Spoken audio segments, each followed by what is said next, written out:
Assalamualaikum warahmatullahi wabarakatuh. Saya Farah Aisyah Nur Muslimah, kelas 11 AKL 3, nomor absen 13. Di video ini saya akan mempresentasikan tugas PPKN Hukum dan Peradilan Internasional. Yang pertama ada pengertian hukum internasional. Secara umum, pengertian hukum internasional adalah hukum antar bangsa yang digunakan untuk menunjukkan pada kebiasaan dan aturan hukum yang berlaku dalam hubungan antar penguasa dan menunjukkan pada kompleks kaidah dan asas yang mengatur hubungan antara anggota masyarakat bangsa. Yang kedua ada asas-asas hukum internasional yang dibagi menjadi 3.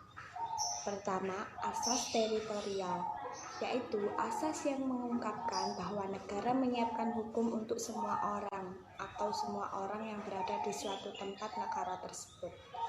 Yang kedua, ada asas kebangsaan, yaitu asas yang mengungkapkan asas kebangsaan suatu hukum negara tetap berlaku bagi warga negara walaupun ia berada di negara lain.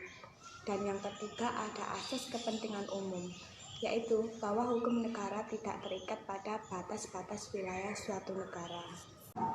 Yang ketiga, ada konsep dasar hukum internasional yang dibagi menjadi 2. Pertama, hukum publik internasional yang merupakan kumpulan peraturan hukum yang mengatur hubungan antar negara merdeka dan berdaulat.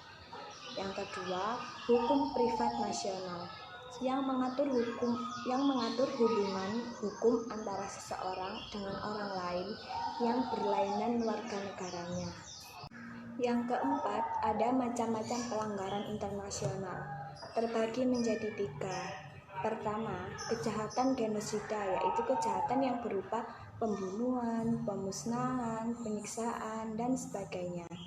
Yang kedua adalah invasi ke negara lain, yaitu sebuah bentuk penyerangan yang dilakukan dari negara satu ke negara lain dengan menggunakan kekuatan militer.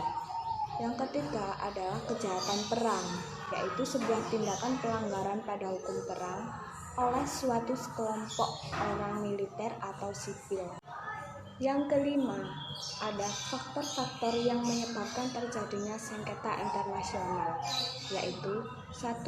Adanya pihak yang tidak memenuhi kewajiban dalam perjanjian internasional yang telah dibuat. 2. Adanya perbedaan penafsiran terkait isi perjanjian internasional. Yang ketiga, terjadinya perebutan sumber-sumber ekonomi, dan masih banyak lagi.